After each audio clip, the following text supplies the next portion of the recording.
On an airplane not too long ago, there was a little lady about 4'10", and she had gotten on the plane first, and she got about halfway down the aisle, and she couldn't get her stuff. She had a handbag, and so she couldn't reach the upper bin. She was standing on the seat and all this, and I was right behind her. All of the people in back of me were all grumbling about this lady and how rude she was being and how terrible and how can you behave this way? And if you're going to take so long, then you should have got on last. It's like their observer was telling them to act nasty, or they weren't paying attention to that. And I was saying, what can I do here? Where there was a time when I would have thought, get out of the way, lady, come on, I got to get to my seat, and you're holding up everybody and all. I didn't do that. I stopped. I said, here, I'm 6'1", I can do this for you. And I put that up, and I did this, and I said, here, have a nice day. And I had a book with me, and I signed it, and I gave it to her, and she was happy, and that was the observer. In order to make this technique work for you, and all of us have that capacity to do it, as I've just illustrated, what you have to do is first become aware of what you're doing to yourself. That if you're into that hurry up, type A, got to get there fast, everything has got to get done yesterday kind of mentality, then there's still something that is making you do that. It may be very instantaneous, or what some people would call subconscious, which I don't like to call it that, because if it's below your consciousness, then you're not aware of it anyway, so, why call it that? And that's just a cop-out. It's an instantaneous reaction through a lot of training to how you have to live your life. So what you do is you catch yourself in moments like I just described on the airplane, or in any moment when you find yourself reacting in a way that you know isn't good for you, it isn't working for you, it isn't healthy. I get on the elevator, and I'm on the 17th floor. I have an office on the 17th floor. And I get in the elevator, and a couple gets on the 14th floor, the elevator opens, and they're complaining about a tax audit that they just went through and how awful it was, and they took more money of us, and they're always doing that. And I'm standing in the back of the elevator. It was August, and they're complaining about how hot it is in August. And it's just, God, it's been ghastly. This whole time, and another day, and we got to go out in this heat. And I'm standing listening to this, and there's the audit over here, and there's the heat over here. Then we get to the 4th floor, and another couple gets on. And they're complaining about how many stops the elevator's making today. It's true.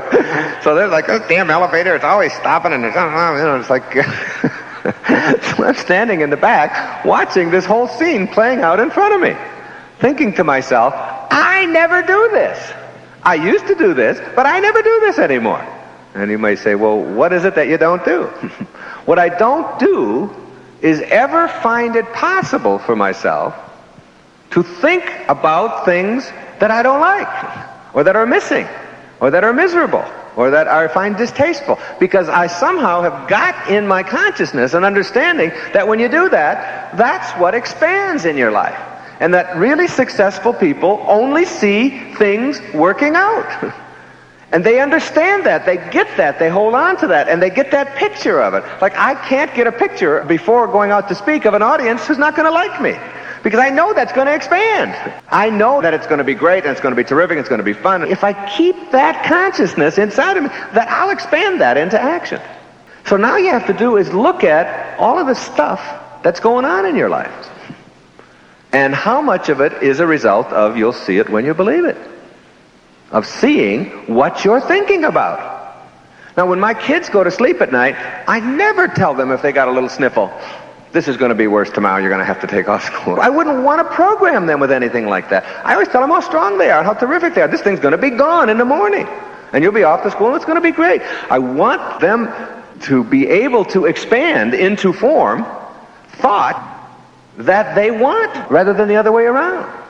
And people who are chronic complainers never seem to be able to get past that, and everything that they think about keeps coming up. And the tragedies keep multiplying, and the horrible things keep coming into their lives. And it's like that becomes a part of your consciousness.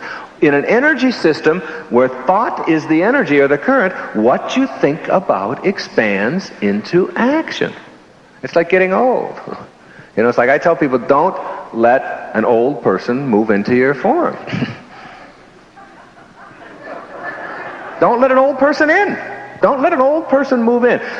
The age of your form isn't who you are. Age is universal and eternal. It goes forever. It's what the universe is. So you don't let that person who walks slow and talks slow and thinks slow, you don't let that person in.